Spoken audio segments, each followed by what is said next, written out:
Friends, welcome back to ರುಚಿ cooking recipes. ಇವತ್ತೊಂದು interesting ರೆಸಿಪಿಯೊಂದಿಗೆ ಬಂದಿದ್ದೀನಿ. ಅದೇನು ಅಂತ ನೋಡ್ಕೊಳ್ಳಿ. ನಾನಿವತ್ತು ಮೊಳಕೆ ಹುರುಳಿಕಾಳು ಚಟ್ನಿ ಮಾಡ್ತಾಯಿದ್ದೀನಿ. ಕಾಯಿ ಚಟ್ನಿ ತಿಂದು ಬೇಜಾರಾಗಿ ಹೋಗುತ್ತೆ. ಹಾಗಾಗಿ ನಾನಿವತ್ತೊಂದು ಹೊಸ ರೆಸಿಪಿಯನ್ನು ಟ್ರೈ ಮಾಡ್ತಾಯಿದ್ದೀನಿ. ನೋಡಿ,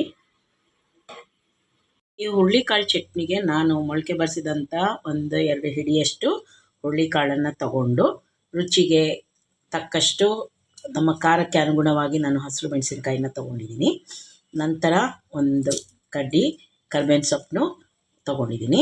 ನಂತರ ಅದಕ್ಕೆ ಕಡಲೆಬೇಳೆ ಮತ್ತು ಉದ್ದಿನ ಬೇಳೆಯನ್ನು ಹುರ್ಕೊಂಡಿದ್ದೀನಿ. ಇದನ್ನೆಲ್ಲನೂ ಮಿಶ್ರಣ, ಇದಕ್ಕೆ ಬೆಳ್ಳುಳ್ಳಿನೂ ಕೂಡ ಒಂದು ಗೆಡ್ಡೆ ಬೆಳ್ಳುಳ್ಳಿಯನ್ನು ಹಾಕಿದ್ದೀನಿ.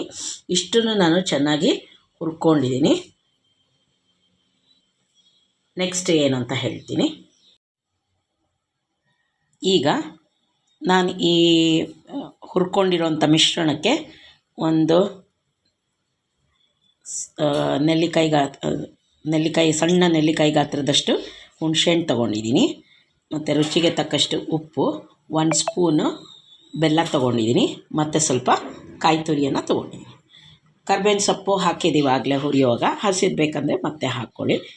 ಕೊತ್ತಂಬರಿ ಸೊಪ್ಪು ಕೂಡ ಬೇಕಾದರೆ ಯೂಸ್ ಮಾಡ್ಬೋದು.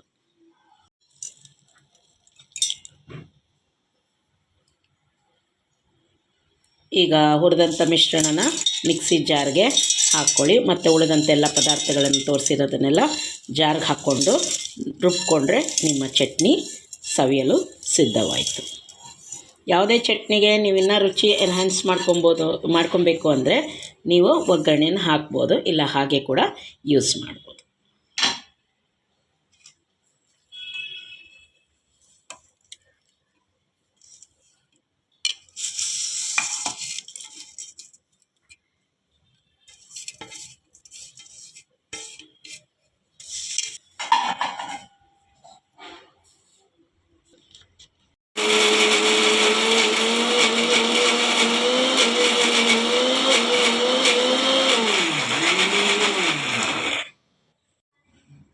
ನೋಡಿ ಫ್ರೆಂಡ್ಸ್, ಈಗ ಚಟ್ನಿ ರೆಡಿ ಆಯಿತು.